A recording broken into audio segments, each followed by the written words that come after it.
Thank you very much, Erica, and welcome to everyone, all of those in our Sticky Notes group and others from around the country. I really appreciate you being here to help me do what I'm passionate about.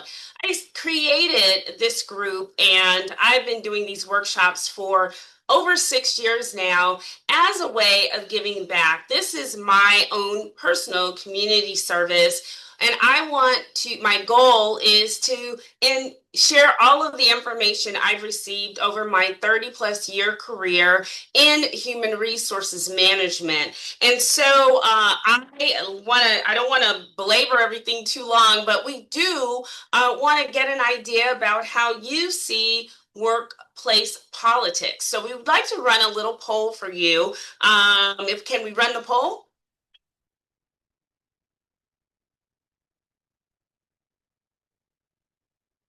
So when you hear workplace politics, what's your first reaction?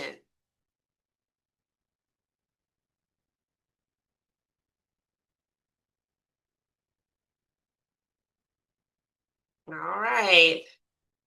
I can't wait to see.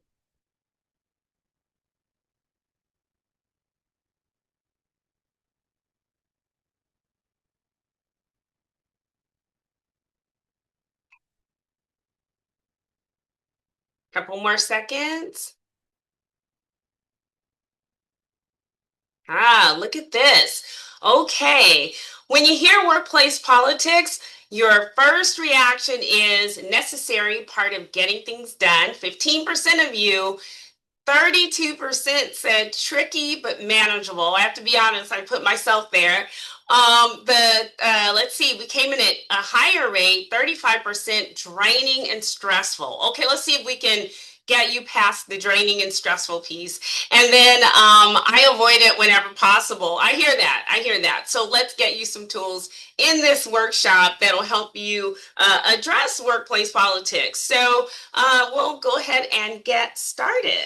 So, this evening, we're going to talk about why politics matter, the political landscape, really understanding what that looks like in your workplace, spotting the power brokers. You need to know who they are. Building strategic alliances, and that's not just at work, that's everywhere. And then your reputation is currency and communication as political capital. So, let's get into it. All right, this is one of my favorite quotes. We can talk about whether you agree with this, but honestly, one of the penalties for refusing to participate in politics is that you end up being governed by your inferiors. And Plato said that so many years ago, right? The thing is, if you don't get in, if you don't have a voice, if you refuse to mix it up a bit, you're going to wind up being with the people who just probably aren't as great as you. So, we all need to, you can't win if you don't play. So we're going to talk about navigating the workplace politics to put you on top. Okay, here's why politics matter. Politics, let's just agree that they exist in every workplace and in every organization. Why? Because people exist. And so there's always going to be a negotiation, trade offs, there's going to be bartering, there's going to be all of that amongst people because we all have this. Innate and human need for something. And so it becomes political when others don't want the same thing you want or you have competing agendas. So politics is just a thing. And, ignoring politics isn't going to make them disappear. That's for sure. As you're navigating politics, you're also in the process protecting your reputation and advancing your goals. So navigating politics equals your ability to really protect that reputation at work and to advance where you want to be and play smart. So here's the big part of politics. You want to play smart, not dirty. You want to learn to influence, but you don't want to be manipulative. And yes, you can do all of that. So here are my tips around understanding the political landscape. You want to know what's going on in your organization. You think you know, but you may not know. And a lot of that has to do with who you're interacting with, where you're getting your information from, right? So I will say to everyone, listen to the grapevine. Even when you think, okay, that person, they seem to be a busybody or whatever, listen to what they're saying. I'm not saying engage, I'm saying listen. Hear them out, hear what's going on, do a nice polite nod, just get the information. You want to have, but you do want to work to build a reliable news source. So those trusted folks that you think you can really pinpoint and say they know what's going on. And I found that assistants of the C-suite, they know everything. Chief of staffs, those should be your buddies. If you know them, if you don't like them, it doesn't matter. You need to befriend them. You need to get close. You need so that you can get a reliable news source, right? And trusted allies, those in other departments, those in your department, those that are close to these people we just talked about, the assistants, the chiefs. You really want to have a reliable intel network so that you are in the know. You can be in the know without talking. You really can. You can be in the know without actually exchange of information. And I'll talk to you about giving information to get information, but you don't have to participate in what might look like gossip, right? That's not what you want to do, but you do want to be listening and you do want to be able to get information when you need it. You also need to read the rooms that you walk in. Who has the influence in those rooms? Who is everybody flocking to? Who is seems to be very knowledgeable about what's going on? Who's talking about the future, right? Who's influencing people to do things, even if they don't have position power? They might just have personal power. You definitely want to know the people that have the personal power and can actually draw people to them. They have high influence and you want to be in that space.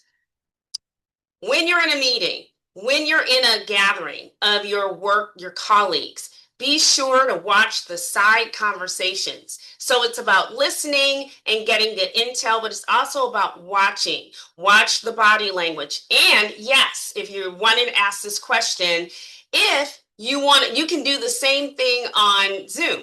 You can see when people are getting text messages or they're clicking off their screen, or you can see if their eyes are shifting, and not necessarily because they're reading a deck, but especially if there's no deck present, right?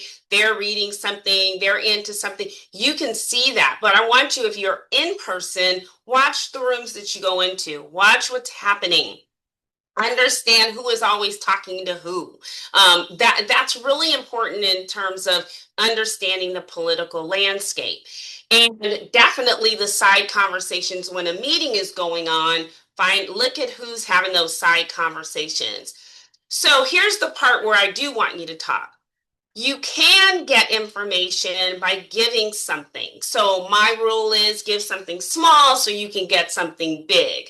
You might know something that's not super confidential or wouldn't violate any policies that you could perhaps share with the person so that you can build trust and they can share something with you. So think about what something like that, what that could be. Maybe if your department is about to put in a new system. It's not widely known in the organization, but you say, oh yeah, we're working on getting a new system in, and people think they're in the know when they think they have something. It's like, yeah, I noticed, you all were working on something. What's going on, right? You're able to get something, right? Or what it really is you want to know by giving something small. Please, here's the best rule ever. Never repeat what you heard. Never repeat what you heard in the workplace. Do not do it, right? It is secondhand or third hand. And even when you say, well, I heard, well, leave that for your personal relationships and your stuff outside. I heard at work is really not okay. You can say, this person shared with me X, or I read this here, or I overheard a conversation, but not I heard because this is not a situation where we're talking with with your friends, right? This is about really relaying information, and when you're in a workplace, try to make it it's good factual information, not things like I heard, because you will get the reputation of being a gossip. So let's take heard out of the out of your I heard this or I heard that, but again, using those phrases that I gave you, and just don't repeat what you heard and seldom repeat what you know, because sometimes we just don't know how to be quiet. We just don't know how not to share information that we shouldn't be sharing, or we just shouldn't share. You do not want to be the person that's always talking and sharing. That's hard. It's hard to protect your reputation of being a gossip or a busybody. You don't want to be either of those. All right, so let's talk about the power brokers. I'm going to go into who power brokers are, but for the purposes of understanding the political landscape, I want you to learn to find the power brokers in your organizations. Find out who has power, who's wielding it, who people are giving power to. Those are the people you really need to forge relationships with. If you're trying to navigate politics in your organization, and oftentimes if you're trying to move up in your organization or get a suite assignment, or right, you do need to understand who's wielding the power. And it's not always who you think. It's not always the most senior person. It can be someone who under the CEO, under the C-suite, it can be. Believe me, there are a lot of folks that broker power that aren't necessarily in a position or have position power. All right. Here's my other thing about the landscape. People are watching you. People are listening to you. So I want you to identify the disengaged and the disgruntled in your organization and try to associate with them as least you can. Identify who they are, the disengaged and the disgruntled, because if you know, the organization knows, and you don't want to have your reputation mired by association. So identify, that's a part of looking at the political landscape, is also understanding who's disengaged and who's disgruntled with the organization. Next slide. All right, let's identify who the power brokers are. Those people, like I said, it can be people with position power, but it can also be the people who are not in any particular position, but just are able to wield power. They've gotten there through being a good information source, or they've gotten there because they are brilliant, or they've gotten there because association with them has helped people move along or get something they want. So power brokers don't always know they're power brokers, but you should try to identify those people that have these attributes. And that would be when they speak, everyone stops talking. I wish I could get a show of hands of how many times you've been in a meeting and this person starts talking, or this person has an idea and everybody leans in. Power. That's power.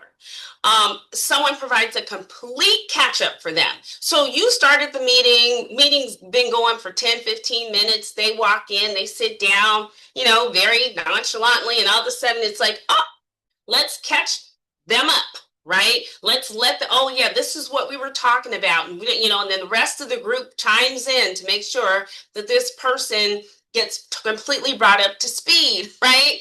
Oh yes, they have power. That's the power broker.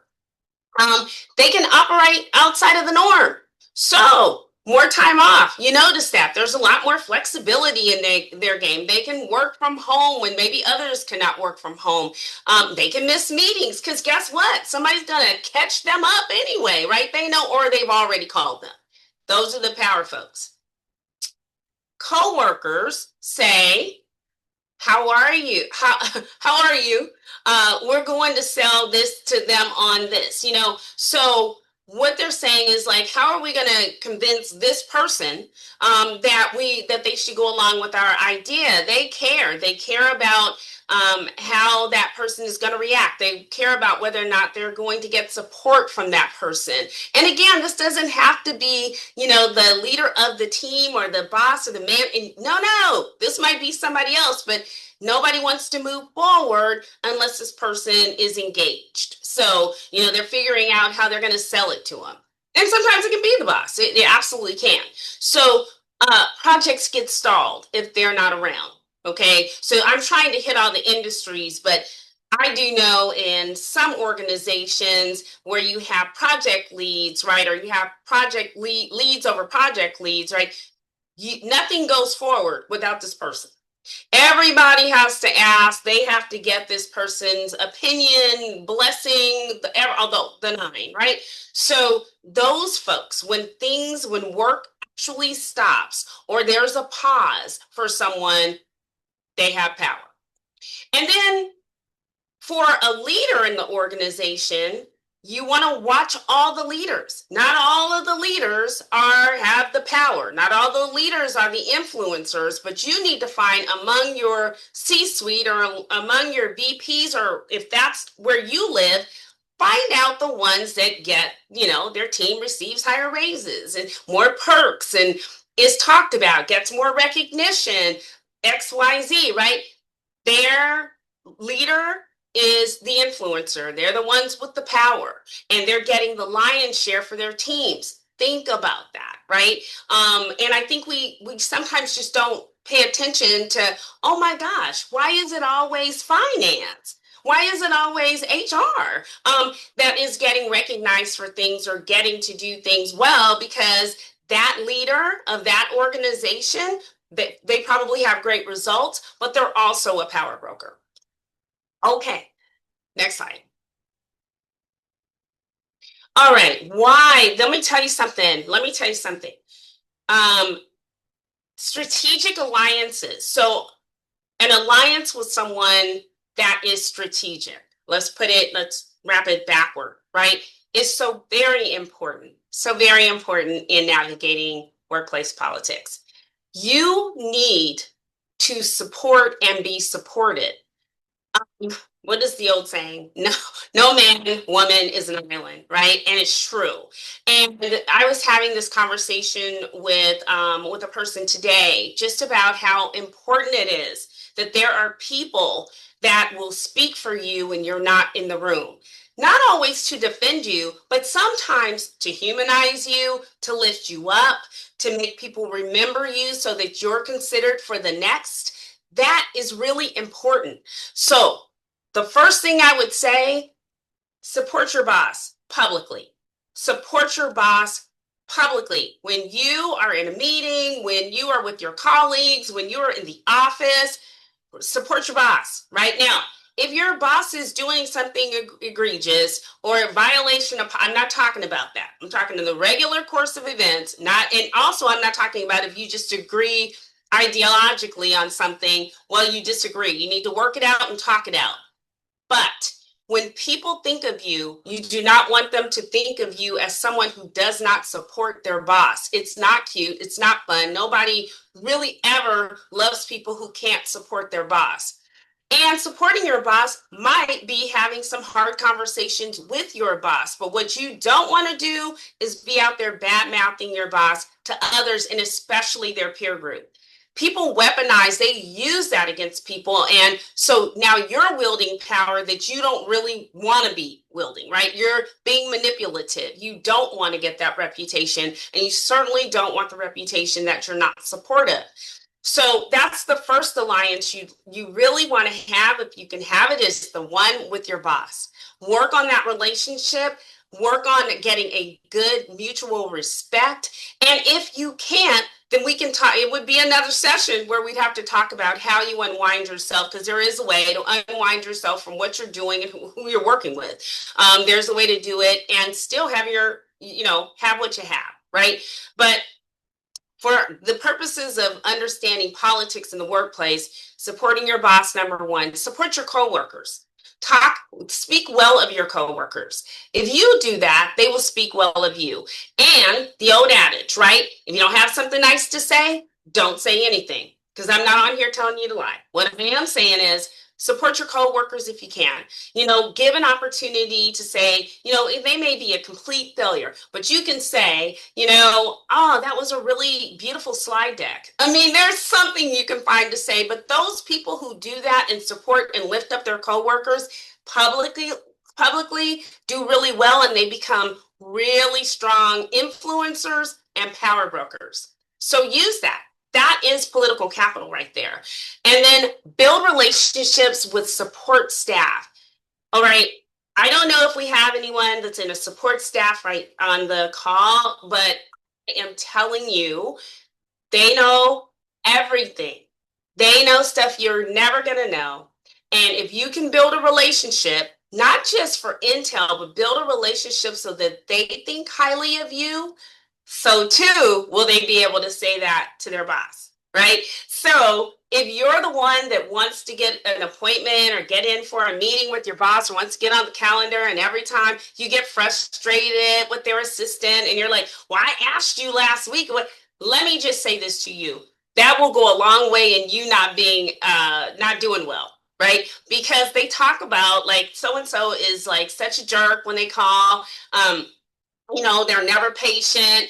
They talk to me bad and all of that. Because I have had, I don't know, in my career, I can't tell you the number of assistants I've had and coordinators who gave me all the scoop. And I would find out people on my team. I'm like, what?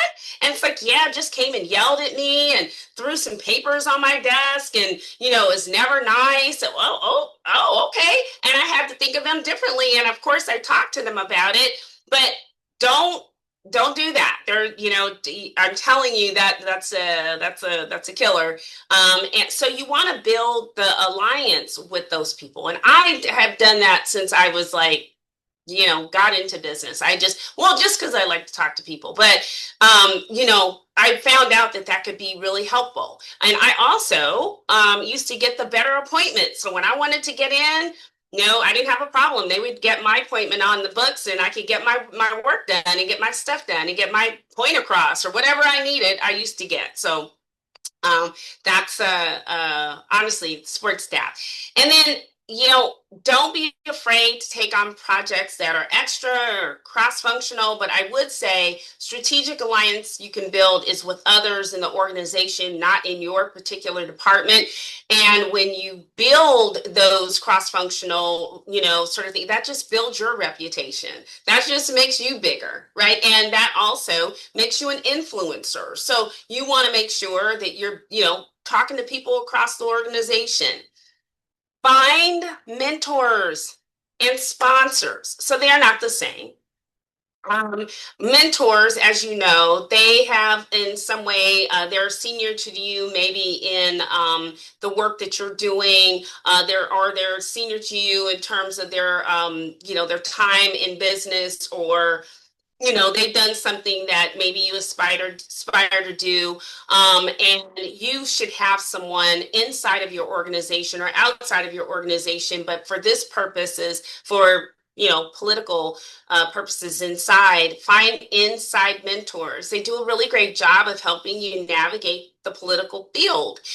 They want to see you successful, and they are the ones who will likely tell you how you're doing and also be able to help with helping people rethink about you, right? They can shape the way people view you. So mentors are great, and they're also the ones that you can call all the time, right? You can just pick up the phone or say, can we go do coffee? And they're there for you. They're in your corner. They're your mentor, right? A sponsor is something different. Sponsor is somebody who has a vested interest in what you're doing, your specific work, right?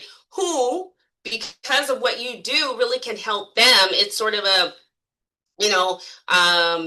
symbiotic sort of relationship, but this person also promotes you, right? Because the work you do or what you bring to the table actually helps them.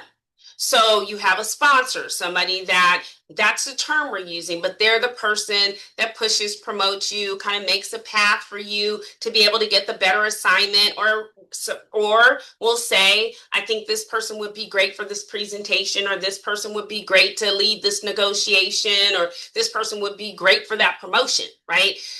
Those sponsors can really come in handy, and you should try to collect some of them. And there are people who are dependent on your brain and your work to actually move forward themselves. And so find out who they are and make them sponsors of yours. Pitch, you know, this is the way you gain support. Pitch your new ideas one-to-one, right?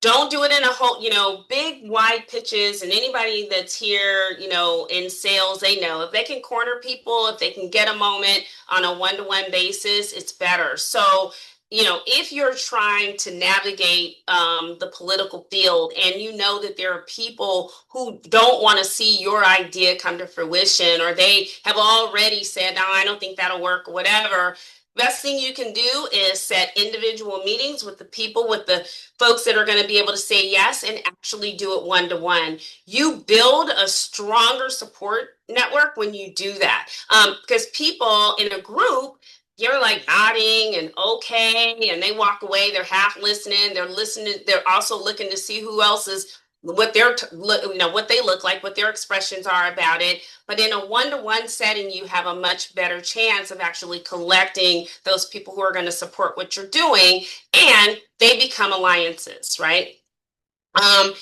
Always lift people up publicly and critique privately. You may have a coworker, you may have someone that you really need to let them know, like, you dropped the ball and it wasn't great and whatever. That's great. Do that privately. Don't do it publicly. It damages not only does it damage your reputation, but it also causes people to fall away from you if they're aligned with you, and if they're an alliance for you. People will not do that. They won't want to be with you if you're critical of them, or you shame people, or you make people feel bad. You're not going to be able to get alliances there. And then, I said this already, the disengaged and the disgruntled, and the negative and underperforming coworkers. Just, avoid them. Don't. That is, again, association that you don't really want. Just don't. And if you can help them, that's great. But if, just to be associating, you're the one that's sitting at, going to lunch with them every day, or, you're seen with them all the time at the company events, it's not good. It's not a good look. And people aren't going to want to be aligned to you because of that, right? That can stop you from having really good alliances. Next slide. All right. So I don't know if any of you have read the 48 Laws of Power. Do like some of them. I think some of them are harsh, and I think that if I had an opportunity to talk with Robert Greene, we'd have to talk about a few of them. But one of the ones I do like is law number 5, which is do not leave your reputation to chance or gossip. It is your life's work, and you must craft it, hone it, and display it with care, with the care of an artist. So I want us to just sit there with that for a minute. Your reputation in terms of the political field is so very important.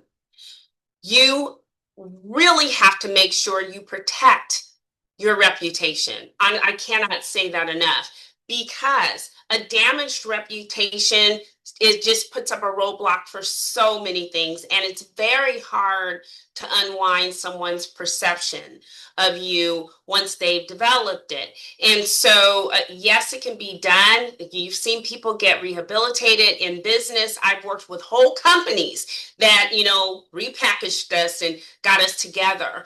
But it is very hard to do individually. So I just need you to always care and take care with your reputation. Next slide. So this is it. Reputation is currency in the political field, right? And how is that? It is, you are either more valuable or less valuable, right, in the entire process, depending on your reputation.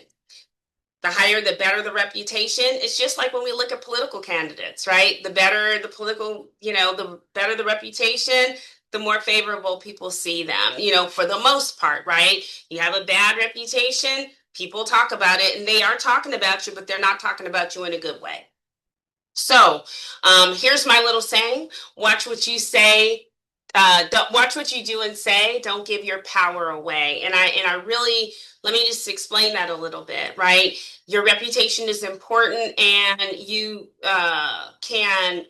cultivate your reputation by the things you say and by the things you do. So people watch you, they formulate what that is. You gain a reputation through that, but you also give away your power. You are more valuable with a positive um, reputation, and so you give away all your power, right? Because people have, now you have a big gaping hole that people can attack because you're not friendly, or your work is not complete, or it's messy, or you're late all the time, or you aren't supportive of your coworkers, you're not supportive of the company, you're not supportive.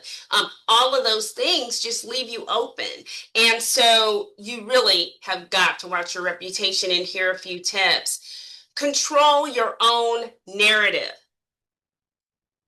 I usually talk to women about this, right?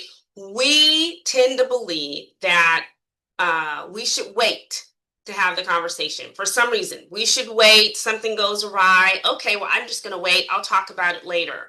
Okay, you can do that, but someone will create the narrative of what happened. And I say it should be you first. You need to get to your boss first. You need to tell the story first. You need to go in first, because studies have shown I'm going to already have formulated what I think happened when I talk to the next person, period. And so anybody can test me on that, but I am telling you, and just my own, right? If somebody comes to me, they get to me, they tell me the story, I'm like, okay, I hear a couple of things. I think they have integrity because they come and share it first, right? They come, they don't let me find it out. Then the next person is on the defensive. Why be on the defensive? Control it, right? Go first, go tell your story. Um, Avoid stating that here's some other things that just ruin your reputation. You go to work, it's work. You tell, I'm stressed out, I'm burned out, I'm tired, I'm just sick of this. All of that, right? Nobody needs to hear that you're stressed out and burned out. All we're going to think, right, on our side is, oh, you're about to go out on work comp, or you're going to file a suit, and if you don't mean that that's going to happen, then nobody needs to know you're stressed out and burned out at work. You can take the time to constructively share with your boss: look, I think I have too much on my plate right now. I would like to know if there's something we can delegate. Can I do whatever? That's fine. But when you start getting emotional, I'm stressed out, I just can't do it. And especially if you let a conversation with your boss go there, just devolve into an emotional sort of dump, right? That's a reputational hit. And it is one that you might not be able to come back from. Well, I know this person's overwhelmed. And now that's what they're going to be saying to you about you. Well, they're underwhelmed and they're overwhelmed. They can't, yeah, it's just burned out, and I've heard it. So be careful in the way you share about your experience at work. Take the time to think it through, right? Here's what I really need to communicate, and make yourself some little bullets, right? I'm finding that I just have too much work. I want to do my best at what I'm doing, and I just think there's too much. Is there something we can do? Can I reprioritize, right? Go through that exercise. But the stressed out and all that, it really does send the wrong message, and it's not really the one you want to send. The other part is, be composed. Don't cry at work unless somebody has passed away. Do not lose your temper with people. Go somewhere else. Don't slam a door. Don't walk out on people. Don't turn off your camera I'm telling you, it sends the wrong message. So stay composed to the extent that you can, unless it's something just ridiculous. I mean, I don't know what that would be, but even in those moments, when I tell you not to turn off your camera, you might not turn off your camera in that moment. Maybe you'll turn off your camera like a few minutes later, let it die down. But I've seen people use that as a way of saying, I don't receive the information that's coming. I'm pissed off with the group, or I'm, mad about this meeting, and they turn off their camera. And everybody knows it now, right? We didn't used to have to worry about that in the days we didn't have virtual meetings, but we do now. And there is a etiquette, right, that comes with our virtual meetings. So I would say, please don't have an emotional outburst at work. Don't do that. You're just giving your power away. Now you're too emotional. Now you're just, you're unstable. All of those things are going to be a part of who you are now in the organization. Here's one that I really, especially, I want to say this especially for some of our younger colleagues, right? I love authenticity, and you should be able to come to your workplace your authentic self. And when I think of authentic self, I mean, you shouldn't be making no excuses or trying to assimilate because you are, a woman, or you're, in an ethnic group, or you pray a certain way, or, you are married to someone of the same sex, or none of that, right? You should be able to be who you are. You shouldn't hide who you are. If you have gotten pregnant, you shouldn't be able to have to hide that because people think you're going to go out on leave. But like, no, none of that.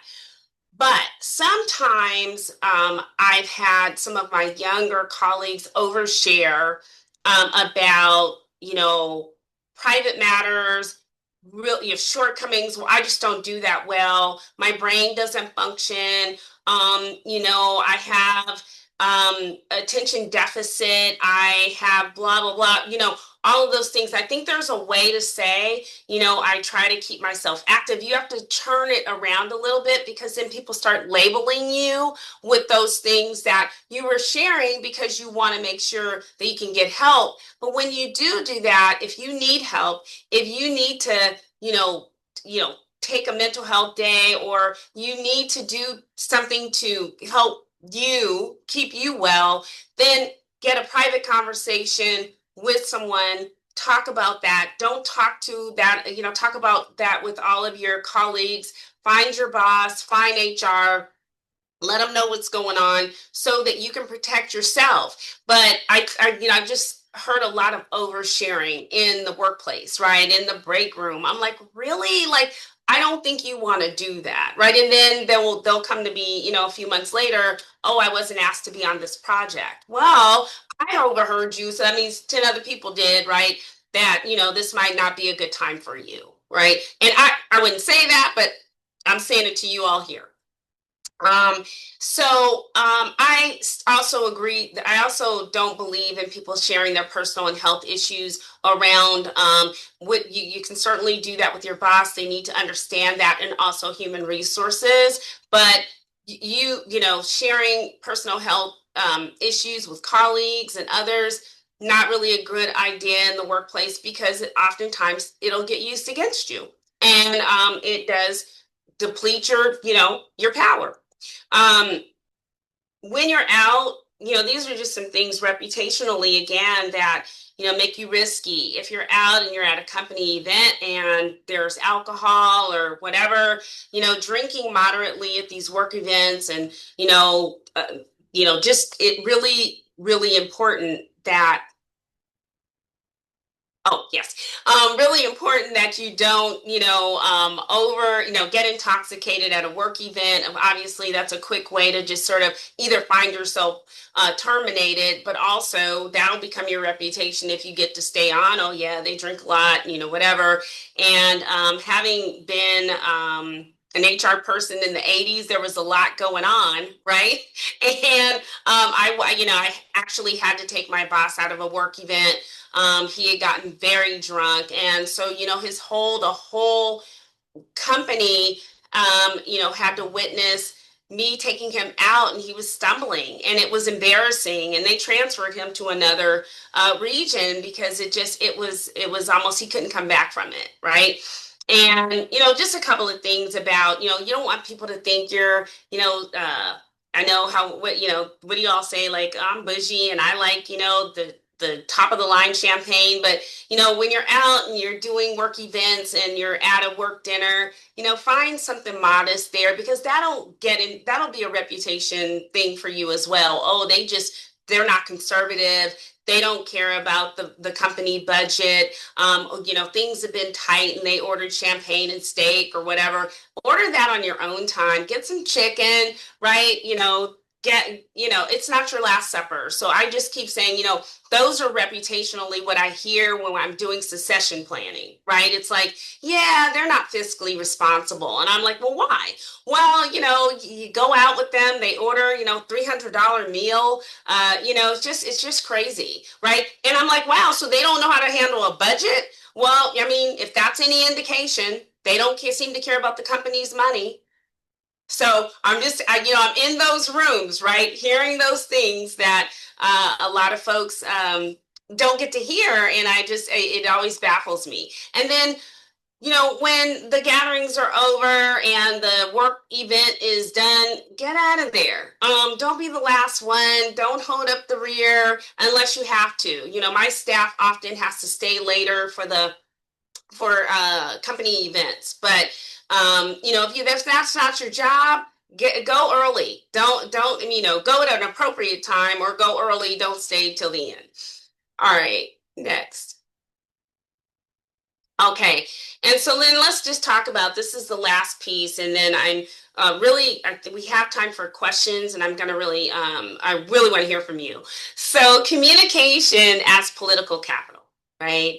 So your communication, I've already talked about not gossiping and not talking too much and saying too much, that, unless it's really related to your expertise, and just, if you're a nice person and you just you're like to talk to people like me, that's great. If you're, but be sure that you're not talking about someone or something that happened. So your communication can be political capital. I've also already talked to you about giving something small to get something big, right?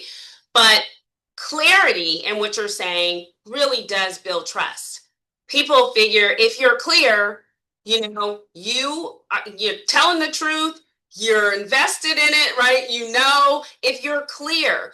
It is when you go all around, then I'm wondering, do you have a good command of your subject? Do you know what you're talking about? Because, first you were talking about this, now you're talking about that. It's just everywhere. So make sure when you're communicating, that you're purposeful about your communication, and you're purposeful about what you're communicating. Be, sure about how you're going to participate in a conversation. Take a moment, take a breath, listen first, then engage. Or if you're leading, lead with clarity, right? And then let others engage. But one of the things that we don't do very well is listen. We need to listen to people, and we need to listen to what's being said. We need to understand the landscape, and then we need to engage, because, you get out there and, for example, I've seen in some organizations, people just talking about somebody, right? They're just, oh, well, I had a terrible experience with, this person, and they did X, Y, and Z, and blah, blah, blah. And come to find out, their coworkers right here, just totally listening to all that. Be careful of that, right? You don't want to do that. Just listen, and also look at what's going on around you. Great messaging, right? When you are communicating, and you're in a political field, right? Great messaging shapes the perception that people have of you. If you have a great message, if you're concise, if you're clear, oh my gosh, people are they decide that you are, somebody, you're together. You really can get a great reputation from messaging, the way you shape your messaging. Relationships are built on dialogue. That's true. So have a good one. Put the guide rails around what you're going to talk about, but go for it. And then silence. Oh, wow. Silence can spend capital too. It's true. So saying nothing is an answer. right? Remaining silent on something is a stand. So be sure that when you do use silence, and there are times to be silent, you mean it, because that is an answer and that is a stand. And so, but silence is powerful when used at the right time. And storytelling. I don't know, I think most people that storytell, they tell stories well, they are gifted at it. And so, not everybody has that gift, but storytelling is powerful. And it does inspire people to do things. If you can tell a good story and get people motivated and move the heart, you can actually, get a lot of things done. So if you've got that special gift, storytelling, don't leave it at home. Use it at work. It really can help you with your political capital at work. And those are all my tips for this evening. I cannot wait to get to some of your questions.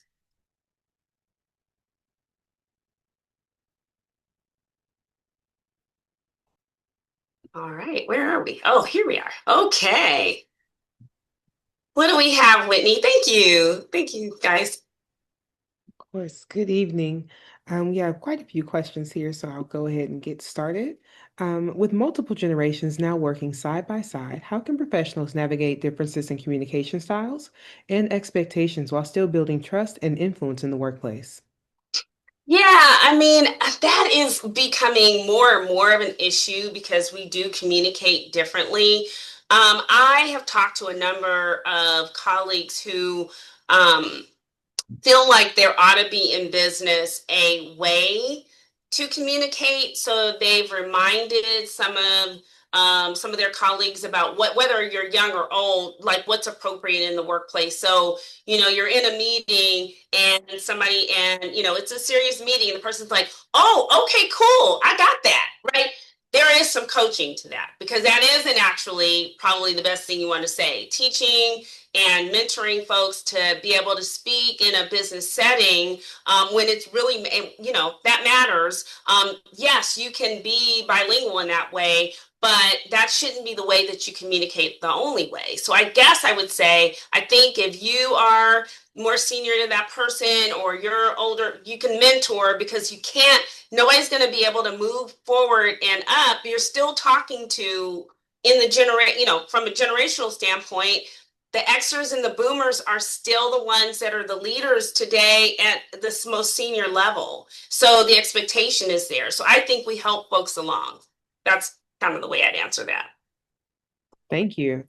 Another question, I think this is great and really honest. How important is it to socialize after work? After a long day, I'm ready to go home.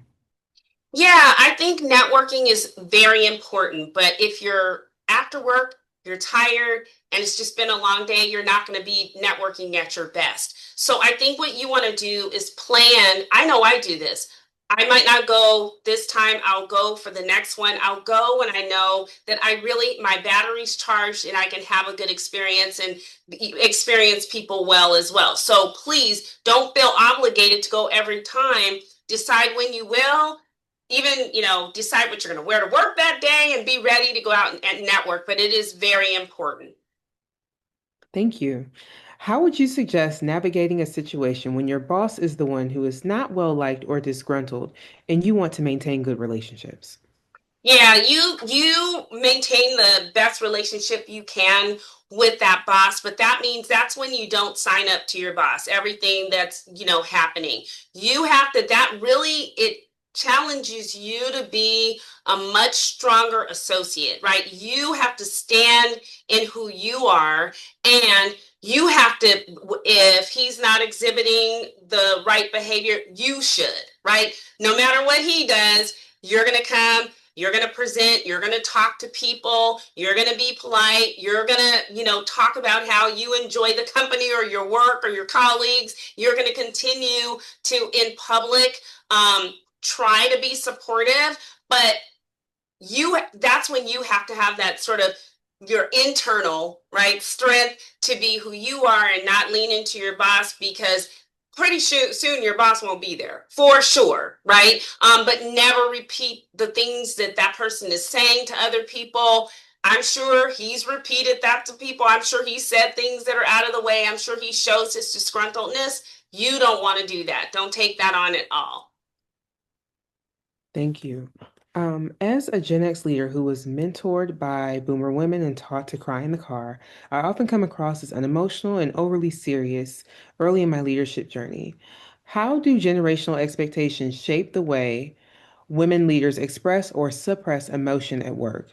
Understanding that this is nuanced, but how do we balance that with the diversity in the workplace today, i.e., other generations such as millennials or Gen Z? Yeah, I'm hoping I'm understanding the question, which is, and I'm not sure I am. Whitney, can you start out with the first part of that question? And I'm Yes. happy to have that that participant come off mute because I want to. I think it's a really important question, and I'm not sure I Hi, understand. this is Tammy Hall. Tammy. I'm a Gen Xer. All my leaders are boomers, teachers, professors, that whole notion about cry in the car. You don't show that emotion. And you, of course, talked about that earlier. I have embraced that. But in embracing that, I'd say I'm a very good leader, but I also come across as unemotional, very serious. I wouldn't say standoffish, but people sort of know, we can't do the joking. How do you balance that with what you talked about? Don't cry, keep that and share it in, do that in the car. How do you balance that when you know that millennials don't want that seriousness, or they don't want that person that they are sometimes hesitant to talk to? Yeah, so such a good question. Thank you, Tammy.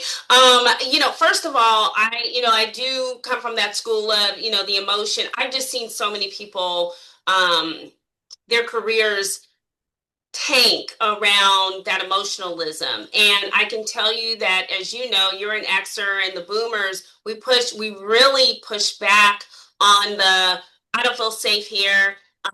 And so, I'm gonna cry and I'm gonna have a tantrum in this office. And it's hard because we were sort of grew up in business, not doing that, right? And hearing that, and I'm still saying you're not doing that because I do think we have to exercise constraint.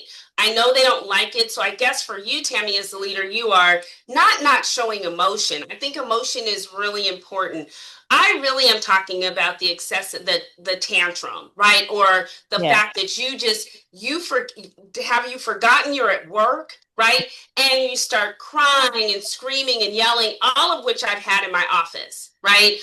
He makes me so upset, and it's a safe space with me, but I'm like, you've got to calm down. And when you feel like that, you really have to take a walk, right?